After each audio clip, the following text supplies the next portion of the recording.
நேற்று நைட்டு எனக்கு மனசு ஏதோ சரியில்லை. உனக்காக ஒரு லெட்டர் எழுதணும்னு தோணுச்சு. ஆமா, உனக்காக தான். அதை நான் படிக்கிறேன். கண்ணை மூடி கேட்கிறியா? அன்பு எழுதிக் கொள்வது. இந்த உலகில் யாருக்கும் தெரியாமல் 1000 வலிகளை தூக்கி சுமக்கும் உன்னிடம் எப்படி இருக்கிறாய் என கேட்பதே ஒரு குற்றச்செயல் என நினைக்கிறேன். நிறைய துரோகம், நிறைய வலி, நிறைய இழப்பு, யாருக்குமே சொல்லி புரிய வைக்க முடியாத ஒரு சூழ்நிலை.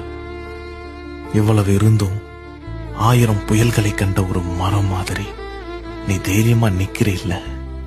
நான் நிஜமா சொல்றேன், உன்னை நினைச்சு உண்மையிலே ரொம்ப பெருமைப்படுறேன். ஆமா, இந்த வாழ்க்கை உன்கிட்ட ரொம்ப கொடூரமானதா தான் இருந்திருக்கு. ஆனா மறந்துடாத, இங்க இன்பமும் நிலையில்லை, துன்பமும் நிலையில்லை.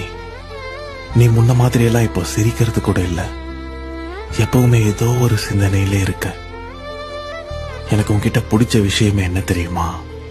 உள்ளுக்குள்ள உனக்கு 1000 வலிகள் இருந்தாலும் உன்னை சுத்தி இருக்கிறவங்களை நீ அவ்வளோ அன்பா, அவ்வளோ சந்தோஷமா பார்த்தப்ப. இந்த பிரபஞ்சத்துக்கிட்ட நான் ஒண்ணு மட்டும் கேட்டுக்கிறேன். உனக்கு நல்ல மன அமைதியும் நல்ல ஹெல்த்தும் கொடுத்து உன்னை தன்னுடைய கைகளால் ஆறத் தழுவி அள்ளி எடுத்து இந்த பிரபஞ்சம் உன்னை தன்னுடைய குழந்தையா பார்த்துக்கணும்னு நான் கேட்டுக்கிறேன்.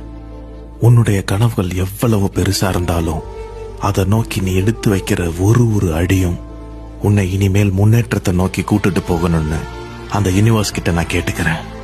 என்னைக்கும் மறந்துடாத, இந்த நிலை மாறும். உன் ஆறாத காயங்கள் அனைத்தும் மாறும். என்னைக்கும் உன் நம்பிக்கையை மட்டும் கைவிட்டுறாத.